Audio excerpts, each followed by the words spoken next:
Naughty, naughty boy. Hello friends, this is Aisha and welcome to our new channel Aisha's Universe। दोस्तों, आज मैं आप सभी के लिए लेकर आया हूँ एक नया और एक और वीडियो। बाय द वे, पिछले वीडियो में बहुत अच्छा रिस्पांस दिया था आप लोगों ने, जहाँ मैं कुछ कुछ होता है को रोस्ट एंड रिव्यू दोनों ही किया था। अगर कोई वो वीडियो नहीं देखा तो ये देखकर पहले वो वीडियो देख कर आओ। आई थिंक मेरे फ़नी वे में इस मूवी को रोस्ट करना आपको बहुत पसंद आएगा। तो दोस्तों, आज का टॉपिक यानी कि आज का वीडियो किस विषय पे होने वाला है ये तो आपको मेरा थंबनेल देखकर ही पता चल गया होगा। तो चलिए दोस्तों, शुरुआत करते हैं आज का video and welcome to our channel Ayshi's universe. दोस्तों, आप सभी ने कभी अलविदा न कहना यानी कि KNK तो ज़रूर देखा है 90s में या फिर मेरी तरह 20s में। तो 90s के बंदे इस मूवी को रोस्ट कम, ब्लॉकबस्टर ज़्यादा मानते हैं, लेकिन हमारे तरह जेनजी टाइप के लड़के और लड़कियां इस मूवी को एकदम दम के रोस्ट करते हैं। तो चलिए दोस्तों, शुरू करते हैं आज की मूवी की रिव्यू प्लस रोस्टिंग। तो गाइस, मूवी की शुरुआत होती है एक सॉकर मैच से, जहां हमें दिखाई देता है कि देव यानी कि एसआर के एक सॉकर मैच खेल रहा है और जो जीत भी जाता है। लेकिन यहाँ जीतते जीतते अचानक उसके पैर में फ्रैक्चर सा हो जाता है और इसके बाद ही वो जब सब स्टेबल होता है तो उसके फ़ोन पे आता है उसके वाइफ रिया का फ़ोन। तो यहाँ हमें पता चलता है कि यहाँ देव रिया अपने बेटे और अपनी माँ कमलजीत के साथ न्यूयॉर्क में रहता है। गाइज, ये तो गया फैमिली बैकग्राउंड, लेकिन मैं असली टॉपिक पर बात करने वाला हूँ। तो यहाँ हमें पता चलता है कि उन दोनों की आज एनिवर्सरी थी, जो देव बुरी तरह भूल जाता है। और भाई देखो भाई, एकदम से नोटिस करो, भूलने के बाद भी वो अपनी वाइफ पर शक करने लगता है। असल में देव प्रोफेशनली ये ही फील्ड में है, लेकिन वो सर्विस नहीं करता और पूरे परिवार का खर्चा उठाती है रिया, और वो भी एक बहुत बड़े जॉब करके, और वो भी न्यूयॉर्क जैसे देश में। और इस मूवी के स्टोरी लाइन को ध्यान से देखकर हम ऑडियंस को तो ये पता लगता है कि देव बिल्कुल खुश नहीं है अपनी पत्नी से, क्योंकि उसकी पत्नी उससे ज़्यादा सक्सेसफुल है। तो ये भाई टॉक्सिसिटी तो चरम लेवल पे पहुंच चुकी है।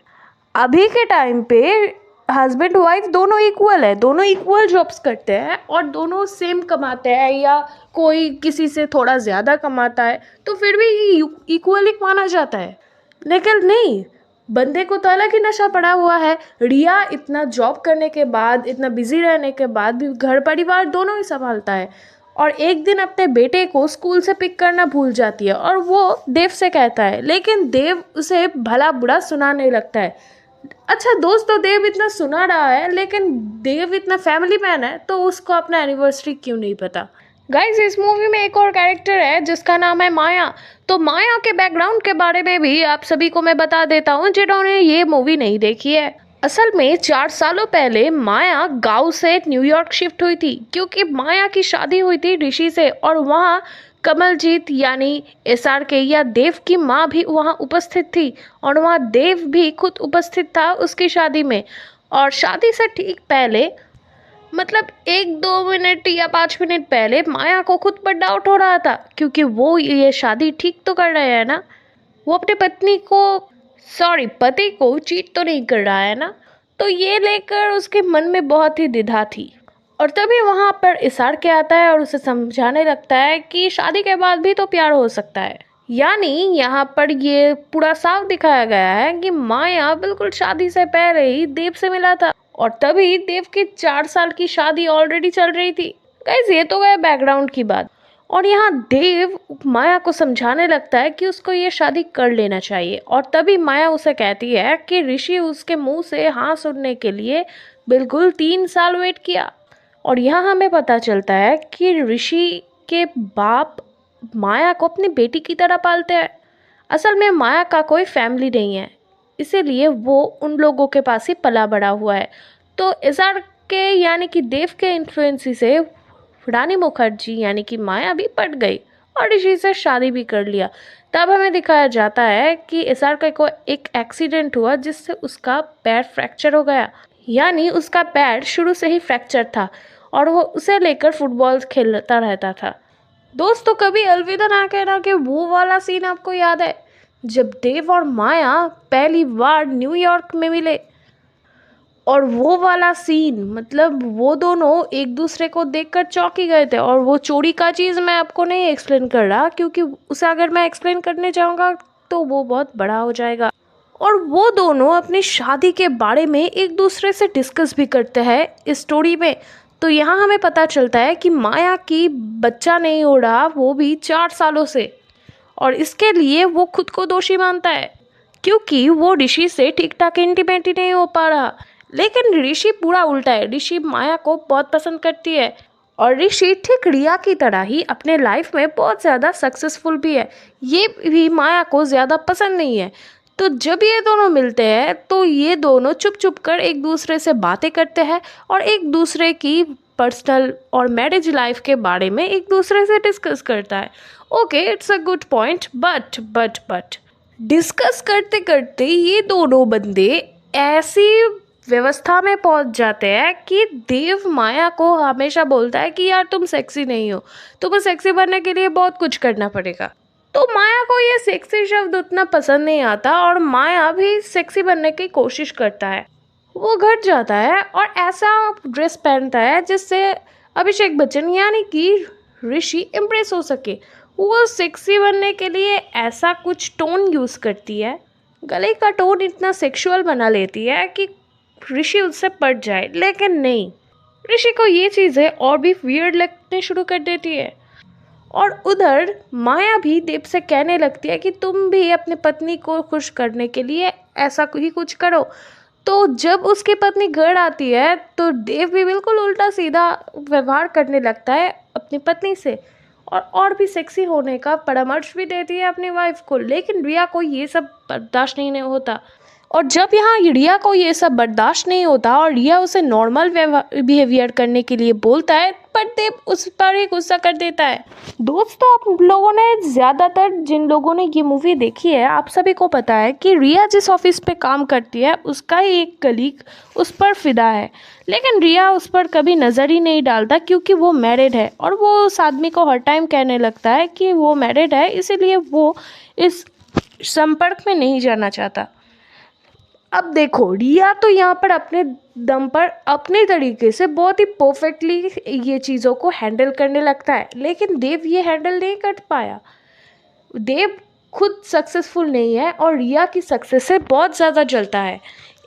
इस मूवी पर एक सीन ऐसा है जहाँ हमें पता चलता है कि रिया के काम को देखकर उसका बॉस इम्प्रेस होता है और उसको लंदन शिफ्ट करने का ट्रांसफ़र लेटर भी दे देता है।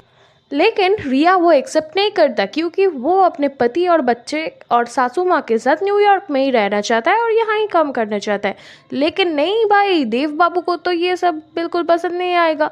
जब वो देव से घर आके ये बात कहने लगता है और आधी बात सुने के बाद, पूरी बात नहीं सुनने के बाद, देव बाबू रिया पे भड़क जाता है और वो उल्टा रिया को ब्लेम करने लगता है कि तुम अपने बेटे के लिए क्या करती हो, तुम मेरे लिए क्या करते हो, तुम इतना सक्सेसफुल हो, तुम कभी हमको टाइम नहीं देती।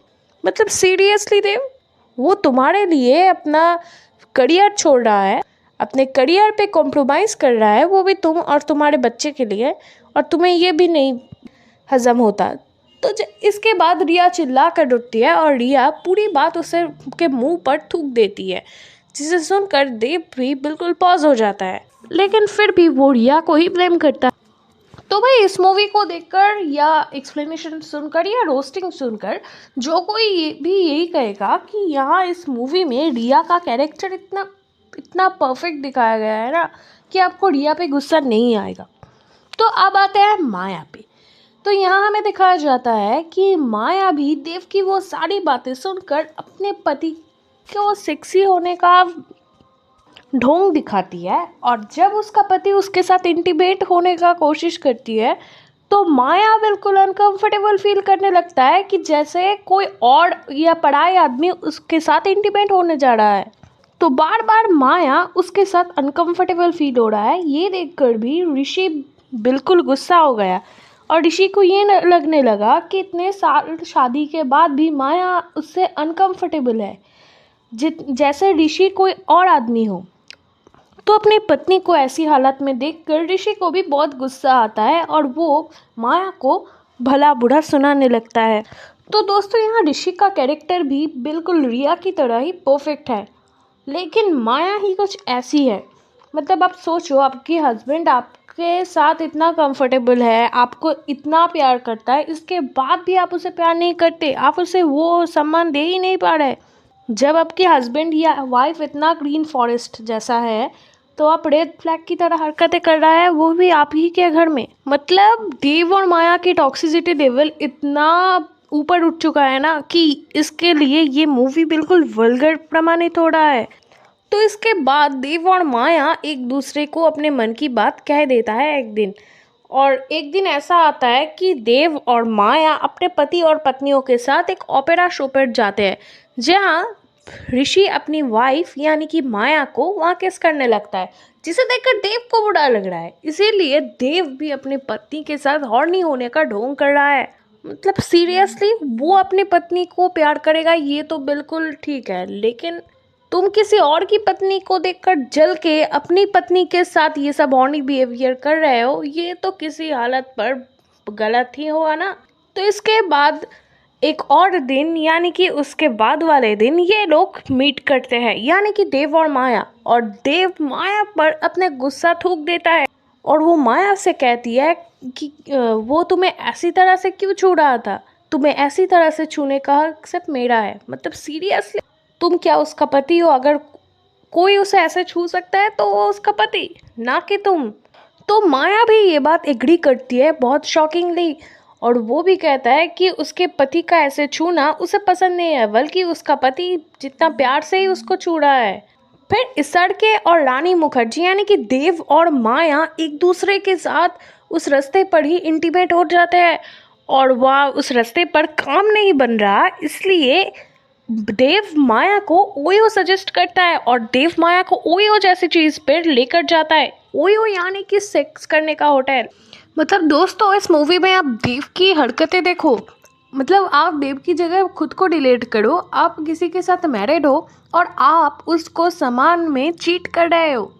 आप उसको इतना चीट कर रहे हो कि चीट करते करते एक दिन आप किसी पराये मर्द या पराये औरत के साथ इंटीमेट हो रहे हो, बल्कि आपके घर में आपके पति पत्नी या बच्चे हैं। ये चीज़ कितना वल्गर प्रमाणित हो सकता है। मतलब इस मूवी में देव को एक रेड फ्लैग की तरह पोर्ट्रेट किया गया है, और माया जिसके घर में इतना अच्छा पति है जो अपनी वाइफ को चाहती भी है, लेकिन नहीं, माया उसके साथ सेक्स करने में कंफर्टेबल नहीं है। वो किसी पराये मर्द जिसका घर में बीवी बच्चे हैं उसके साथ सेक्स करने में बहुत कंफर्टेबल है। तो यहाँ माया को भी रेड फ्लैग कहा जा सकता है। दोस्तों इस मूवी के लास्ट में देखकर मुझे ऐसा ही लगा कि यहाँ रिया के साथ बहुत ही नाइंसाफ़ी हुआ है। मतलब इतना अच्छा बनने के बाद भी, अपने पति पत्नी को इक्वल समय देने के बाद भी, अपने घर के करियर और बाहर के करियर को संभालने के बाद भी आपको डिवोर्स दिया जाता है। मतलब सीरियसली यहाँ देव और माया दोनों ही चीटर कैरेक्टर है, जो अपने पति और पत्नियों को इक्वल तरीके से चीट करता है, जिनका पति और पत्नी इतना परफेक्ट होने के बाद भी।